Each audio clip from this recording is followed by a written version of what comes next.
Haribol ni Tagor, Haribol. Haribol ni Tagor, Haribol. Haribol ni Tagor, Haribol. Haribol ni Tagor, Haribol. Namo Vishnu Padaya, Krishna Prastaya Bhutale, Shimate Siddhaswarupananda Paramahamsa iti namini. Bhajashi Krishna Chaitanya Prabhu Nityananda, Shri Advaita Gadadhara, Shri Vasudeva Gaur Bhakta Vrinda.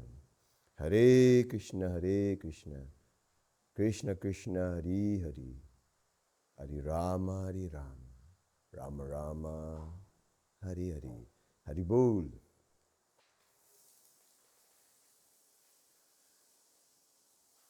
Ang ating pong pag-usapan ngayon, aking pong tatalakayin na topic ay may pamagat na ang kaharian ng Diyos ay nasa kalooban mo. Kalooban nating lahat ng bawat isa sa atin. Pangatlo na ito sa pagtalakay ko tungkol sa kaharian ng Diyos. Yung pong nakaraan, ang title po noon ay Hanapin Mo Muna ang Kaharian ng Diyos. Yung po namang nakaraan pa, yung pinakauna, tungkol sa topic na ito, ay ang title ay ang paghahanap ng kaharian ng Diyos na walang Diyos.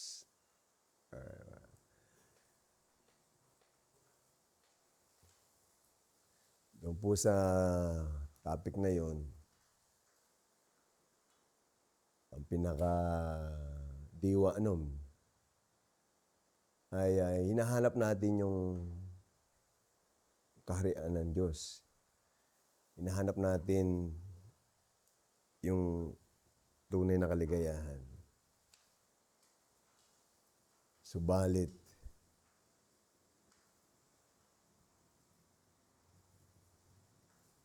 inaalis natin yung koneksyon ng Diyos sa pagkakamit natin ng tunay na kaligayahan na hindi maaring mangyari na liligaya tayo ng tunay kung hindi natin makakaugnay ang Diyos. Kung hindi natin muling mapupukaw, magigising yung natutulog natin, yung nakalimutan natin na mapagmahal na relasyon natin sa Diyos. Doon naman po sa hanapin mo muna ang kaharian ng Diyos ay binibigyan diin dito ng tunay na spiritual master, ng mga tunay na spiritual master gaya po ni Lord Jesus Christ. Binibigyan din po ng lahat ng bona fide na scripture na dapat unahin natin na hanapin yung kaharian ng Diyos. At ang kaharian ng Diyos ay ang mapagmahal nating relasyon sa Diyos. Kung saan tinatanggap natin na ang Diyos yung ating Panginoon. Ang Diyos ang ating Ama. Ang Diyos yung ating hari. Ang ating leader. Ating source. At tayo ay nagpapailalim sa kanyang pagmamahal, kanyang proteksyon, kanyang pangangalaga.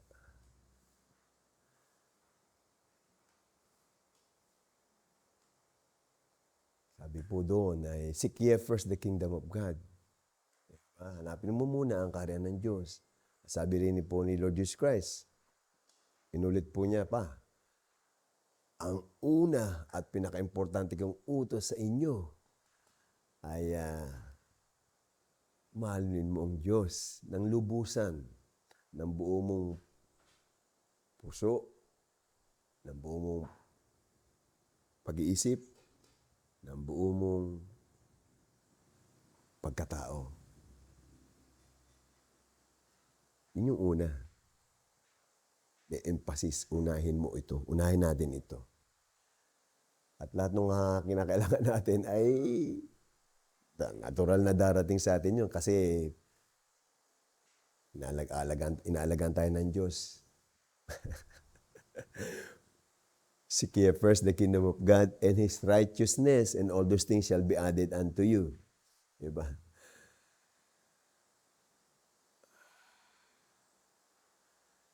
Lahat po ng mga material natin pangailangan, darating naman po yan. Dahil alagaan tayo ng Diyos.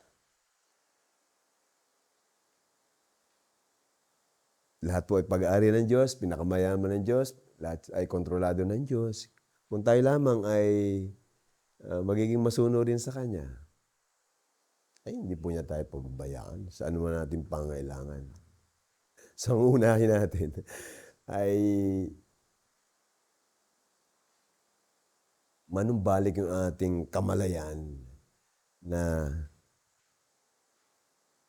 tinatanggap natin, naunawaan natin, kinikilala natin yung supremacy ng Supreme Person.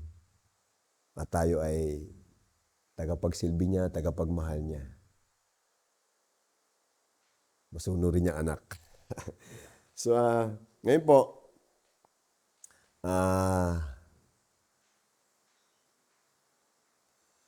di po ba, seek ye first the kingdom of God. So, yung topic po natin ay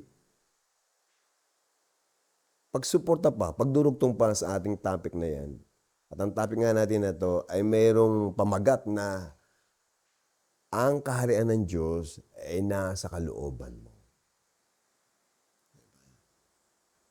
Hanapin muna natin ang kaharian ng Diyos. Pero ang tip dito, may tip. Hey, yung kaharian ng Diyos, nasa kalooban mo lamang. Huwag mo na hanapin sa labas, sa iba pang lugar. Nasa kalooban mo. Nasa pagkatao mo. Yun po yung pag-uusapan natin ngayon.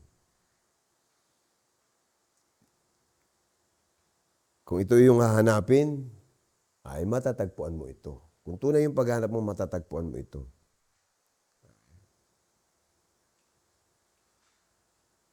At itong pamagat na to, ang kaharian ng Diyos ay nasa kalooban mo.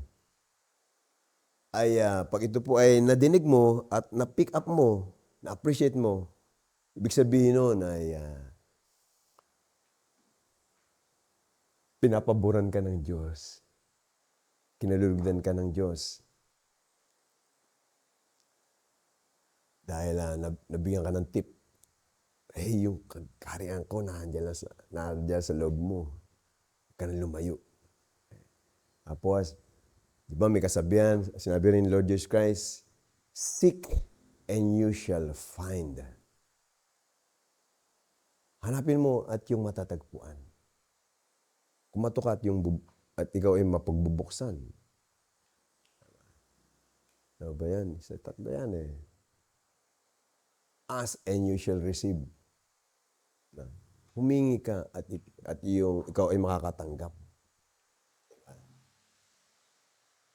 So kung taimtim sa ating sarili, kung sincero tayo sa paghahanap talaga natin ng kaharian ng Diyos, ay tutulungan niya tayo na matagpuan ito.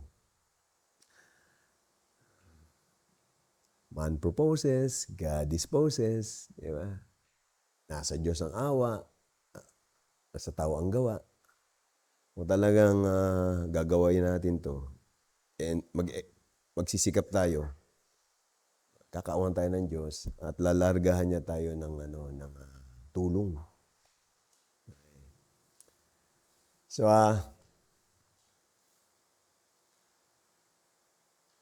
ang kaharian ng Diyos ay nasa kalooban mo.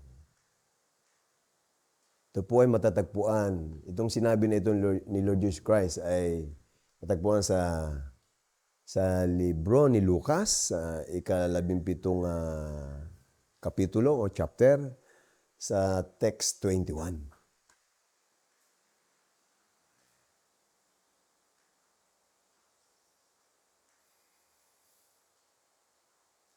Kaharian ng Diyos ay nasa kalooban mo.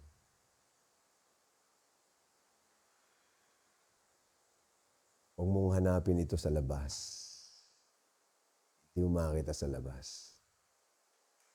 Huwag mong hanapin ang kaligayahan sa labas ng iyong pagkatao.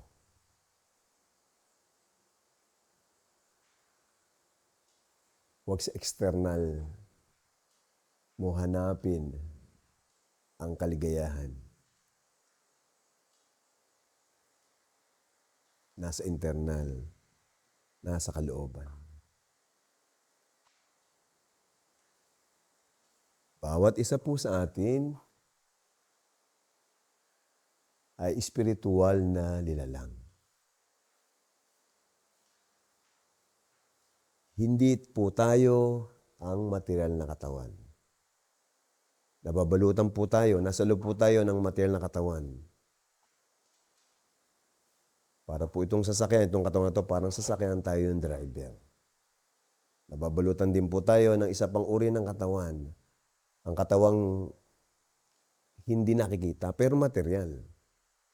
Yun po ang ating isipan. Material po ito. Pero hindi mo nakita ng mata na ito. Punong hangin, yung kuryente, material din yan pero hindi natin nakikita ng mata na ito. So yun po nga isipan, nandun po yung mga pagnanasa natin, mga emosyon natin, galit natin, mga impresyon na mga larawan, mga anyo na nakita ng mata natin, mga naamoy, nasalat, na-record po doon. Nag-iiwan ng impresyon sa ating isipan. Tayo po yung nanonood sa ating isipan. At madalas po, sinusunod natin yung napapanood natin sa ating isipan. Ganun din po yung katawan natin, hindi naman tayo, pero yung dinidikta ng katawan natin, dikta ng laman, ay sinusunod natin. Dapat po ay huwag tayong basta-basta susunod sa tulak o kabig, hila ng ating katawan na pisikal at katawan na mental. Okay? So, tayo po ay spiritual na nilalang. Ang Diyos din po ay spiritual na lumalang. Hindi po siya yung spiritual na nilalang. Siya po ang spiritual na lumalang. Dahil po, lahat po tayo ay galing sa Kanya, lahat din ng material na bagay, lahat-lahat ay galing sa Kanya. So spiritual po tayo, spiritual din po yung Diyos. Anak po tayo ng Diyos, galing po tayo sa Diyos. Lahat po tayo ay anak ng Diyos.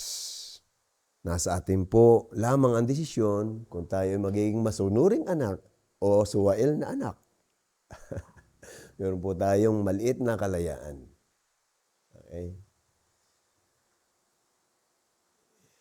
Lahat po ay pag-aari ng Diyos, maski tayo. Subalit, iginagalang po niya, hindi po niya inaari yung ating kalayaan na maging masunurin o suwail niyang anak. Nasa atin po yun. Hindi niya po tayo pipilitin. Dahil po ang pagmamahal, ang pagsisilbi ay base sa kalayaan, sa kagustuhan na magsilbi o magmahal. Kung ayaw mo, wala siyang magagawa. Kung gusto mo, ayos. Pag ginusto mo na maging masunuring anak, swerte, panalo ka. Maging masaya kang spiritual na nilalang. Pag pinili mo na maging masuway na anak ng Diyos, ay talo ka. Hindi ka magiging masaya. Hindi ka kumpleto. So, pero po, ang orihinal nating kondisyon ay dahil po tayo anak ng Diyos, nakakonekta po tayo sa Diyos. Okay? Ang natural po nating pagkatao, ang natural nating kamalayan, ang natural na bugso ng ating pagkatao, ating tendency ay magmahal sa Diyos, magsilbi sa Diyos. Yun yung natural sa atin. Dahil po tayo ay bahagi ng Diyos, nakaugnay sa Diyos. Gaya po yung isda, natural niyang kalagayan, nakaugnay siya sa tubig. Yun ang natural niyang buhay. Ngayon, pag umalis siya sa tubig, sa natural niyang sitwasyon, hindi siya kumpleto. Nasa abnormal siyang sitwasyon. Nasa hindi natural siyang sitwasyon. Diba? Ang natural niyang sitwasyon ay completely, lubos-lubosan siyang nandun sa tubigan. Okay, so, maging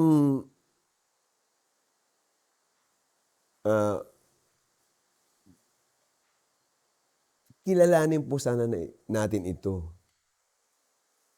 Maunawaan sana po natin ito. Ang katotohanan tungkol sa ating sarili, sa ating pagkatao. Yun po ang ating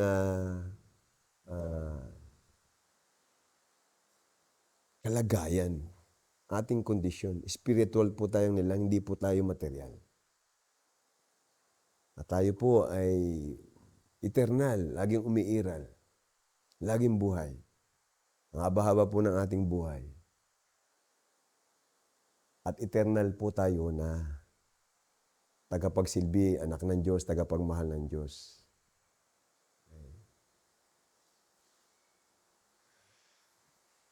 Ang natural po natin, ang eternal po nating gawain. Eternal po tayo at meron po tayong eternal na gawain. Ang eternal po nating gawain,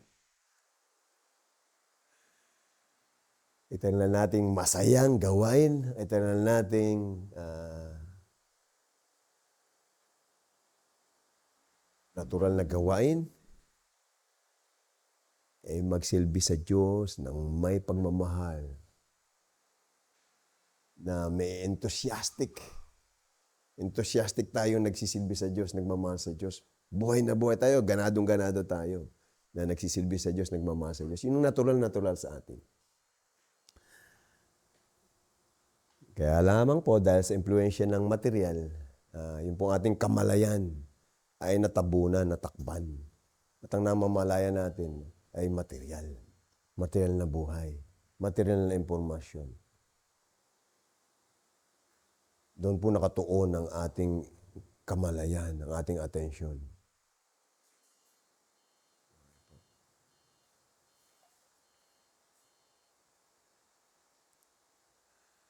At ang layunin po ng relihiyon, ang proseso po ng relihiyon, ay mula nating makamtan yung ating natural na spiritual na kalagayan na yun. Na alam natin na tayo spiritual, alam natin na tayo tagapagsilbi ng Diyos, at tayo ay gumaganap sa natural nating pagkatao na ito. Ayun po.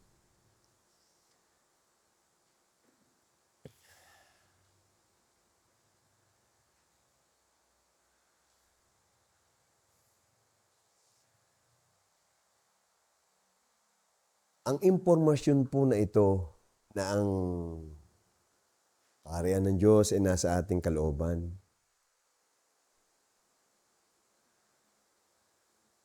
ay matatagpuan din natin sa iba pang banal na kasulatan na sinabi mismo ng Panginoon Diyos o ng iba pang kinatawan ng Diyos. So, nasa libro po na kung tawagin ay Chaitanya Charitamrita, sa parte niya na tinatawag na Madhya Lila,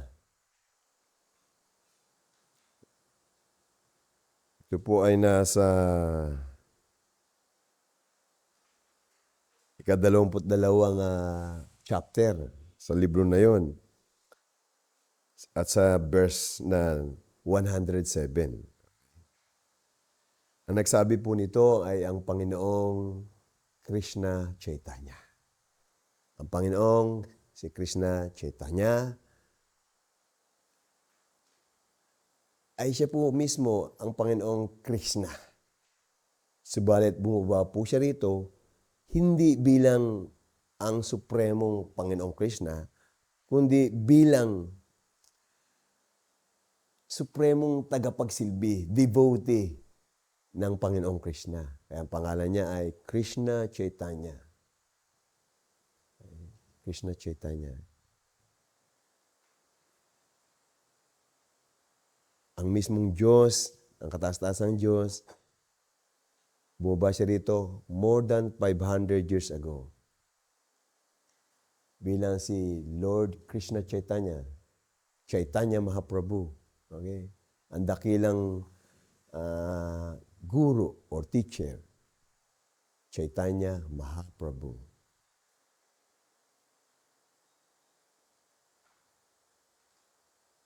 Bumaba siya rito bilang dakilang tagapagsilbi ng Diyos. Para po gayahin natin siya. Bigyan tayo ng halimbawa. Ito ang kamalayan ng isang pure devotee ng Diyos. Ito ang gawain, ang buhay ng isang pure devotee ng Diyos. Okay? So, balik po tayo sa kung ano yung sinabi niya ng mismong Diyos. Okay? Na nasa pagkataon ng isang devotee, nasa mood ng isang devotee. Sinabi ni Lord Krishna Chaitanya. Okay? Tagalogin sa Tagalog po, itong ang kahulugan. Ang lubusang pag-ibig sa kataas-taasang persona ay eternal na naghahari sa puso ng mga buhay na nilalang. Ito ay hindi makukuha sa anupaman kapag ang puso ay nalinisan sa pamamagitan ng pakikinig at pagsambit ng mga espiritual na tunog. Ang pag-ibig na ito ay natural na magigising. Sa English po, pure love for the Supreme Person is eternally established in the hearts of living entities. It is not something to be gained from another source. When the heart is purified by hearing and chanting the transcendental sounds, this love naturally awakens. So ang pure love, pure, pag sinabi pong pure, ibig pong sabihin niya na 100%. 100%. Pure honey. Puro na honey. Pure love. Puro na pag-ibig sa Diyos, Supreme Person. Sabihin, gaya po na sinabi ng Lord Jesus Christ, with all your heart, with all your mind, with your entire being. Lubusan. Lubusan. Lahat-lahat ng ikaw. Okay? Lahat-lahat ng ikaw ay pag-ibig sa Diyos. Ang bawat isa po sa atin, ang pagkatao po natin, ay lubusan pong pag-ibig sa Diyos. Yun po ang ating original na kondisyon, ating original na spiritual na kondisyon. Doon sa sitwasyon na hindi tayo na-impluensya ng material. Hindi tayo nalulukuban, hindi tayo nahihila. Hindi tayo nadadala na impluensya ng material. Ang buo po nating pagkatao, ang natural po nating spiritual na kalagayan, tayo po ay lubusang nagmamahal sa Diyos. Bawat isa po sa atin, bawat isa sa atin, lahat tayo.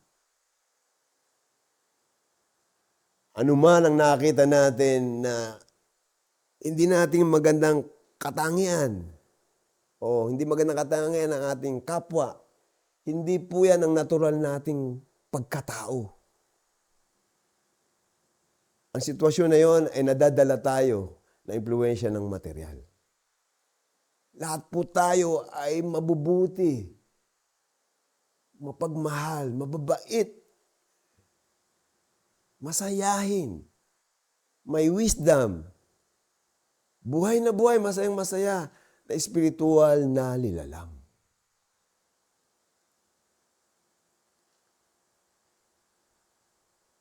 So makita po sana natin na ating sarili, hari nawa, sa awa po ng Diyos, kung kaakawan po tayo ng Diyos, hari nawa. Makita natin ang ating sarili at ang ating kapwa bilang isang napakagandang espiritual na nilalang. Isang nagniningning na espiritual na nilalang. Punong-puno ng ligaya, karunungan, gana, ganado, saya sa buhay, buhay na buhay. Masayang masaya, tuwan-tuwa. Merong karunungan.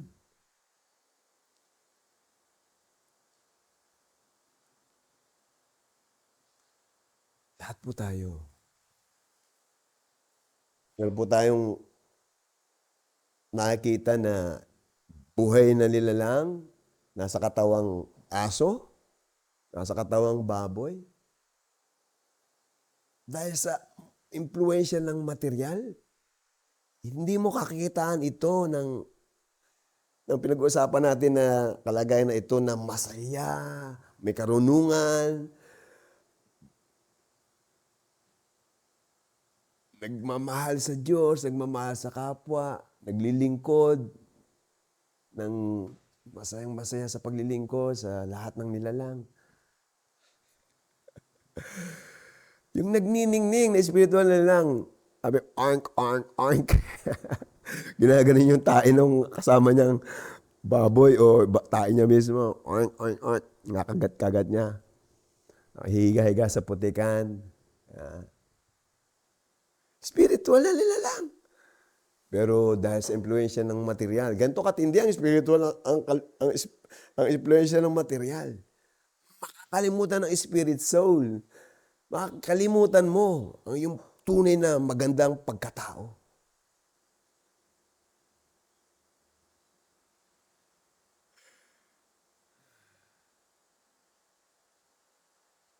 Sa pagkakaroon po natin ng katawang tao, ito po yung pinakamataas na uri ng katawan.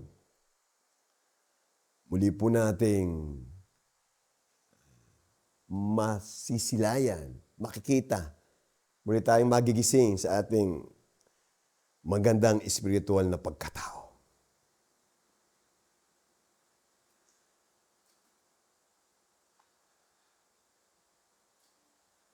Yung ating pong kamalayan, yung ating pong puso ay nalukuban ng impluwensya ng material. At sa pagkalukob, pagkatakip sa atin ng kadiliman, kumpara natin yung impluwensya ng material sa kadiliman, hindi mo na makita yung liwanag. Puro dilim na lang. Yeah. Walang ni katiting na silay ng liwanag. Nalukuban ng matinding dilim eh. Diba? Hindi mo na makita mismo yung sarili mo. Diba? Tayo po ay mga espiritual na nilalang anak po tayo ng Diyos. Subalit maliliit lamang po tayo na anak ng Diyos. Hindi po tayo lubos na makapangyarihan na hindi tayo maapektuhan ng spiritual, ng material na energy. Okay. Sa sarili po natin, hindi po natin kakayanin yan. Subalit kung tayo po ay didikit, kukonekta, makipag-ugnayan sa Diyos, mananatili tayo nakaugnay sa Diyos. Mananatili tayong mapagkumbaba na dumidepende sa Kanya, humihingi ng proteksyon niya. Nagpapaalalim sa paghahari niya. Yung pong material energy na galing sa Kanya ay hindi niya hahayaan na tayo ay malukuban. Kailangan po tayong manatili na nakakonekta sa Diyos. Kailangan po tayong manatili na mapagkumbabang kumikilala sa paghaharian ng Diyos, sa kaharian ng Diyos. Mapagkumbabang nakakapit sa paanan niya. Humingi ng tulong sa Kanya, humingi ng proteksyon sa Kanya. Para po hindi tayo malukuban ng impluensya ng material.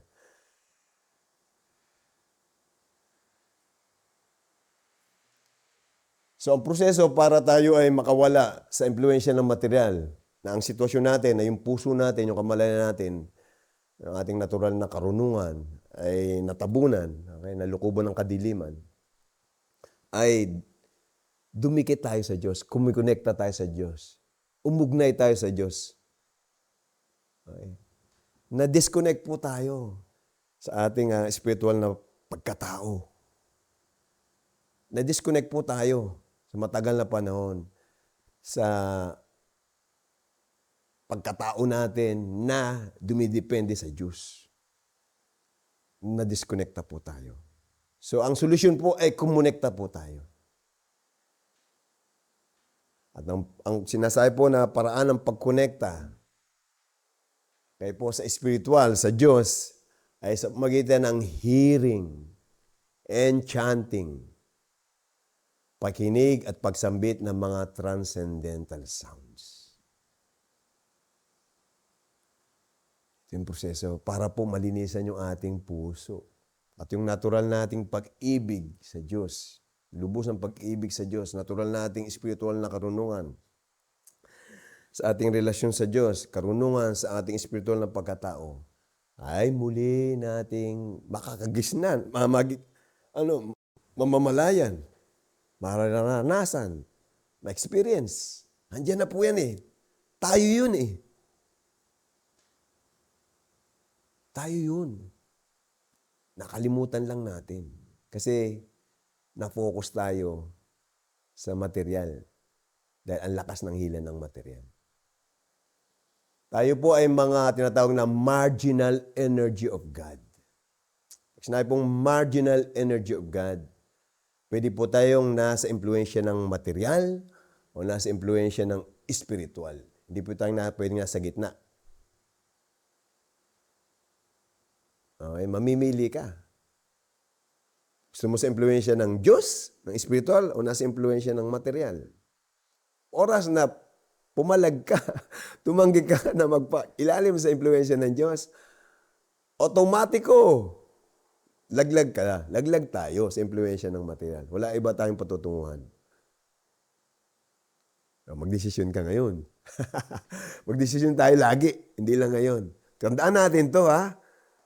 Oras na tumanggi tayo na magpailalim sa impluensya ng Diyos, ng spiritual, mapapailam tayo sa impluensya ng material. Desisyon tayo ngayon sa iba pang sitwasyon. Kumonekta tayo sa spiritual. Kumonekta tayo, ikonekta natin yung ating kamalayan, yung ating puso, yung ating atensyon sa transcendental sound. Halimbawa po, tayo ay nasa mahimbing na pagkakatulog. Pagkakatulog. Pag natutulog tayo, pikit. Tapos nanaginip pa. Pag nanaginip ka, ang nakita mo doon sa panaginip mo, ikaw.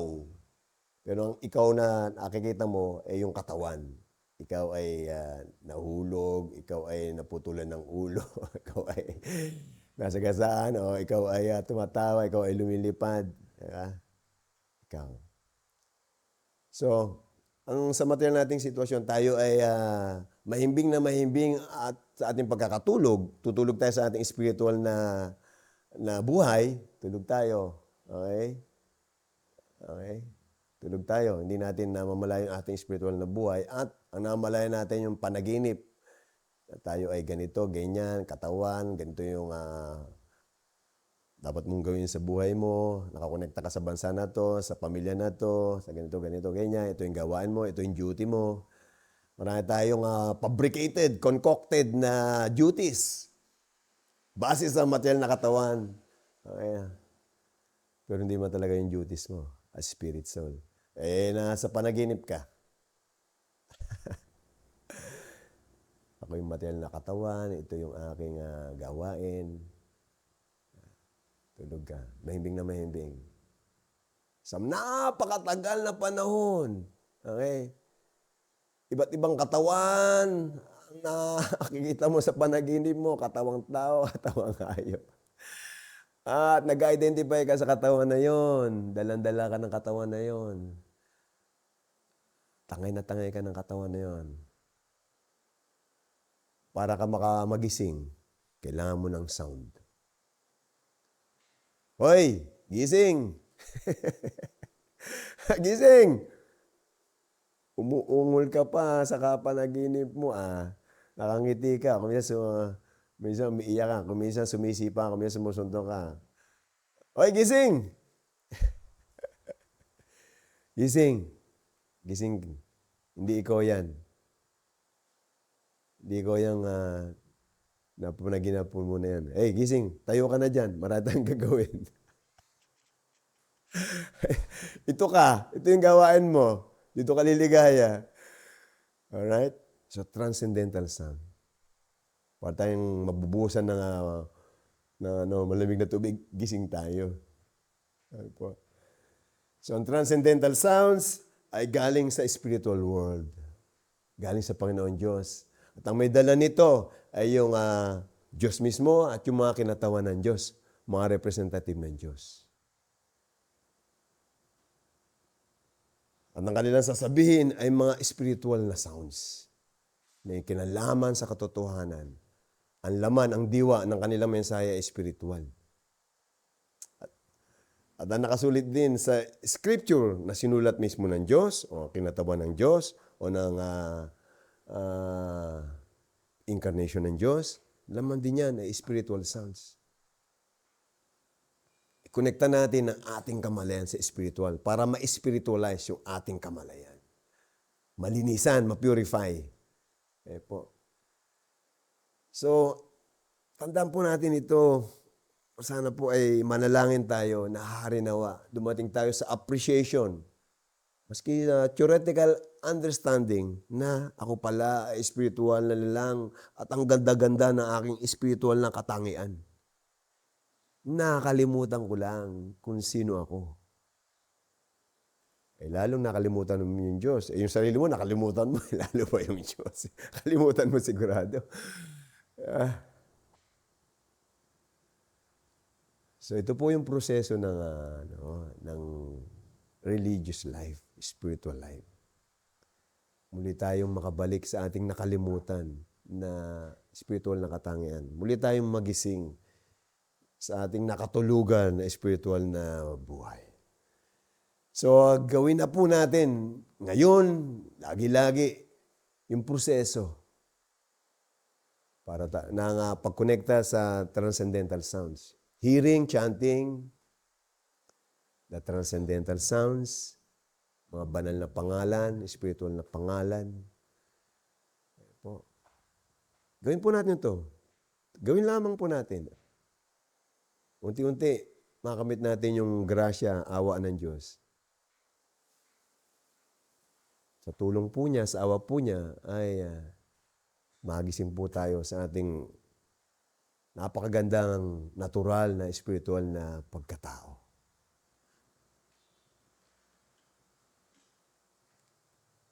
So, kalimutan po muna natin ang ano man nating intinding material. At ating pong atensyon, yung ating puso, ang ating isipan, ay i-relax natin sa mga transcendental sound.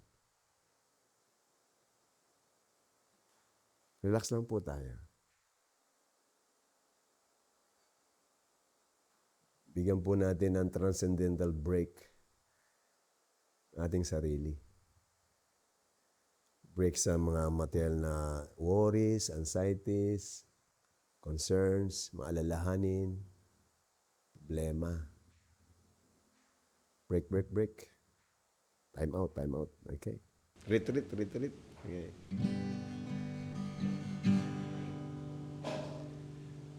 Haribol nitay gor, Haribol.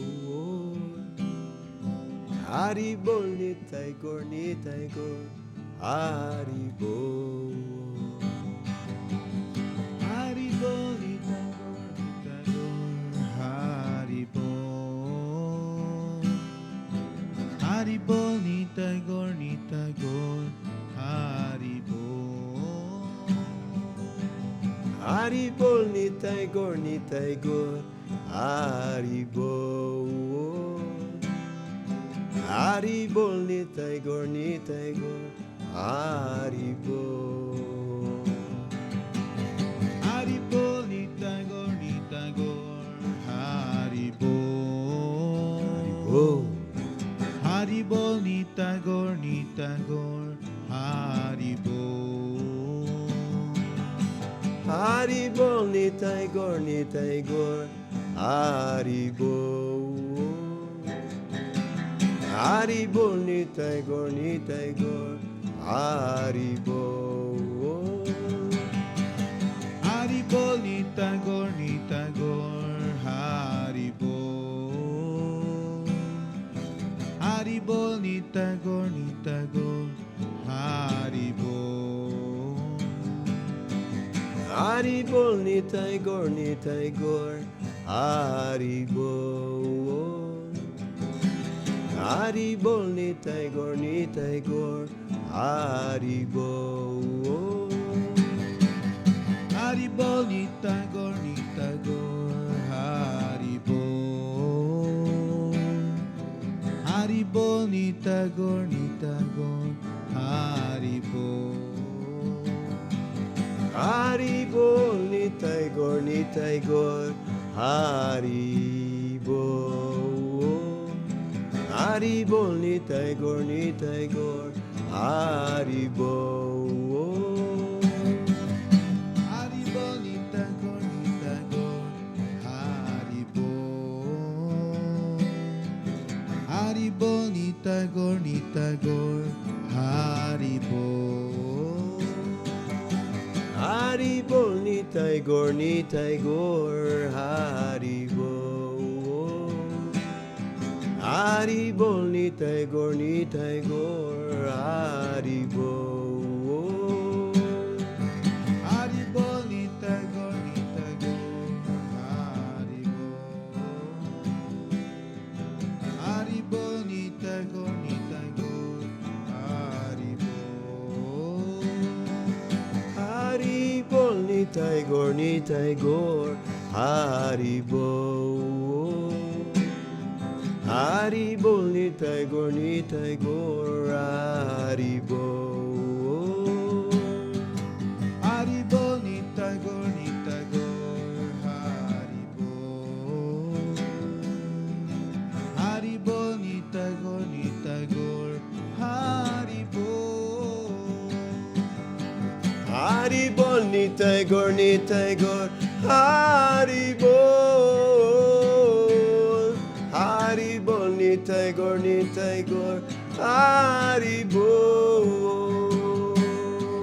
ni Tagor, Haribol.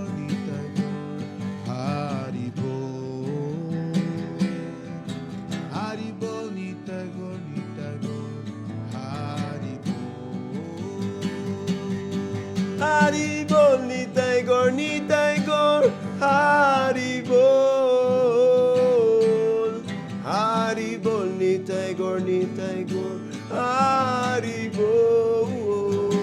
ni Tagor, Haribol.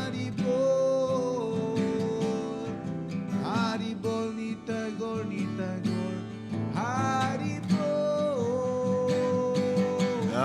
Tagor, Haribol. Haribol ni Tigor, Haribol. Haribol ni Tigor, Haribol. Haribol ni Tagor, Haribol. Haribol ni Tagor, Haribol.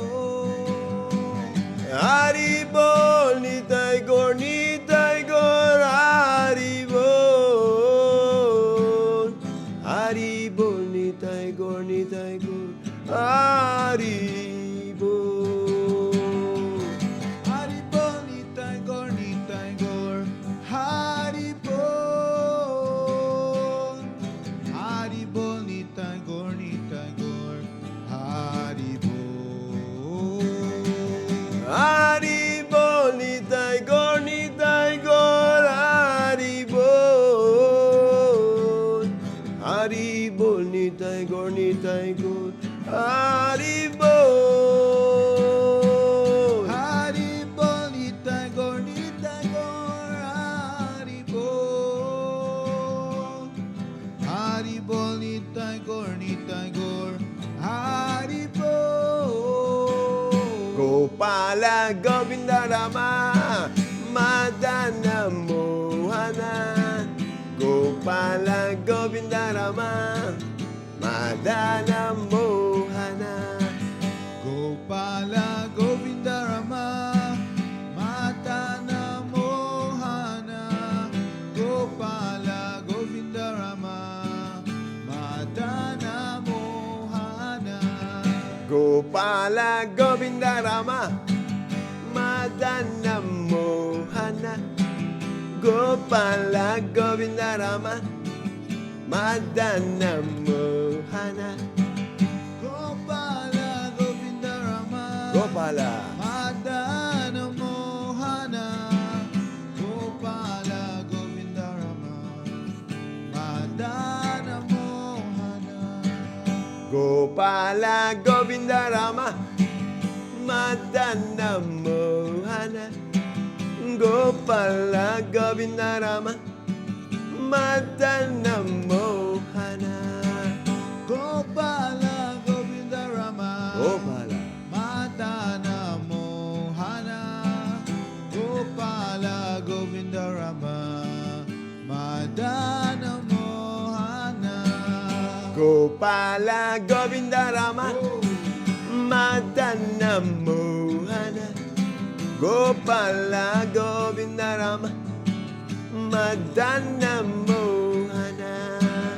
Gopala Govinda Rama Haribo. Madana Mohana. Gopala Govinda Rama Madana Mohana. Gopala Govinda Rama Madana Mohana. Gopala Govinda Rama Madana Mohana. Haribo. Gopala Govinda Rama Haribo. Madana Mohana. Gopala Govinda Rama Madana Mohana. Gopala Govinda Rama Madana Mohana. Gopala Govinda Rama Madana Mohana. Gopala Govinda Rama Madana Mohana. Gopala Govinda Rama Madana Mohana. Gopala Govinda Rama Madana Mohana. Gopala Govinda Rama Madana Mohana. Haribo. Gopala Govinda Rama Haribo. Madana Mohana. Gopala Govinda Rama Madana Mohana. Gopala Govinda Rama Madana Mohana. Gopala Govinda Rama Madana Mohana. Gopala Govinda Gopala. Madana Mohana. Gopala Govinda Rama Madana Mohana. Gopala Govinda Rama Madana Mohana. Gopala Govinda Rama Madana Mohana. Gopala Govinda Rama Gopala. Madana Mohana. Gopala Govinda Rama Madana Mohana. Gopala Govinda Rama Madana Mohana. Gopala Govinda Rama Madana Madana Mohana.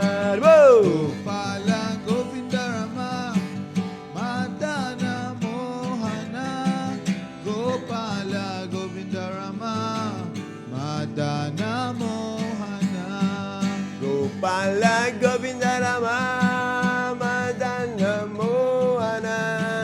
Gopala Govindarama Madana Mohana. Haribol! Gopala Govindarama Haribol! Madana Mohana Gopala Govindarama Madana Mohana Gopala Govindarama Madana Mohana. Gopala Govindarama Madana Mohana. Gopala Govindarama Gopala.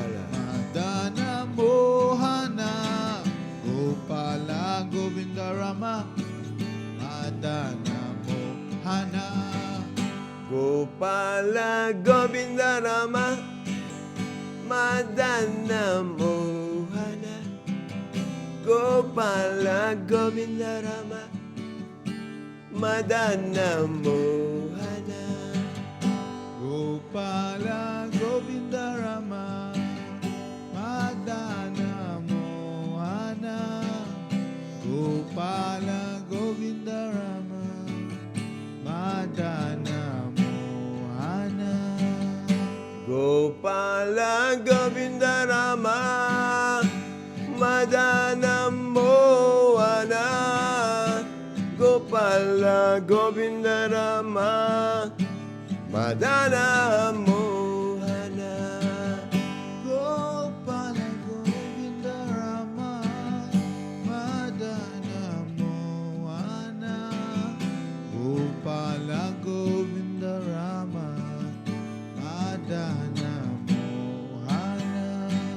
Gopala Govindarama Madana Mohana Gopala Govindarama Madana Mohana Gopala Govindarama Madana Mohana. Gopala Govindarama Madana Mohana. Gopala Govindarama Madana Mohana Gopala Govindarama Madana Mohana.